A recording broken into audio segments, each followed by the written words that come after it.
Chapter 15, The KENWIGSES by Charles Dickens. Chapter 1, Have always wondered whether I should have liked the Kenwigses if I had met them in New York or Minneapolis. Probably I should not, but I like to read about them, and they somehow seem to be amusing and likable. That is because they made a part of London once upon a time. They lived in a tumble-down house in a tumble-down street. All the houses had seen better days, and seemed to be nodding at each other as much as to say, "Times are not what they used to be when we were young." But for all their dreary surroundings, the Kenwigses, big and little, were very cheery people, and had a remarkably good time. The great thing about them was that they admired each other so much and told each other so. That doesn't seem to be very much. Anybody could do that, but most people don't. I have known very nice people to live together for years without ever telling one another how nice they are. In that way the niceness often disappears. It wasn't so with the Kenwigses. They made the most of each other and got a great deal of satisfaction out of a very little. They were all proud of the family and didn't care who knew it. They lived on the first floor of the house, which was never kept in a tidy condition. Mrs. Kenwigs put all her time in keeping the little girls tidy, and I am not sure that anyone can blame her for the fact that the entry was always in disorder. Mr. Kenwigs was very proud of his wife, and Mrs. Kenwigs was proud of her uncle, Mr. Lillovick, whose business it was to collect water rents in that neighbourhood. He would go about with his bills and knock loudly at the doors of all the people who hadn't paid their water rates, and threaten them in a most terrifying manner.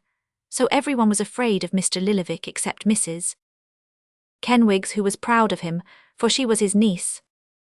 Chapter 100, Copyright by Charles Scribner's Sons.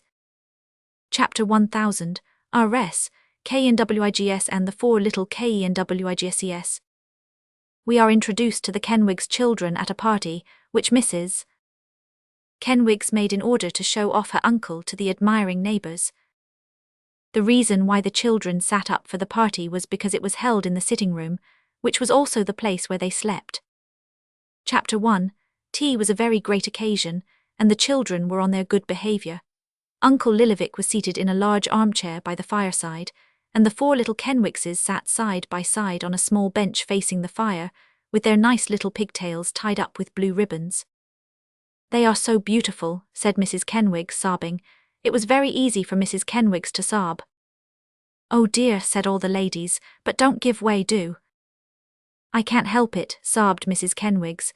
"Oh, they are too beautiful to live, much too beautiful."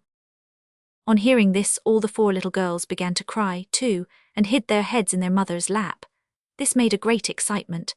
At last the little Kenwigses were distributed among the company, so that their mother might not be overcome by the sight of their combined beauty. Then the conversation was taken up again by the older people. When it threatened to stop, Mrs. Kenwigs turned to Morlena, the oldest of the little girls. "Morlena Kenwigs, kiss your dear uncle." Morlena obeyed, and then the three other little girls had to do the same thing, and then they had to kiss all the other members of the company. Then Morlena, who had been at the dancing school, had to dance and be admired again by her mother. What with kissing and dancing and being wept over, the little Kenwigses had a very busy evening, and were the life of the party.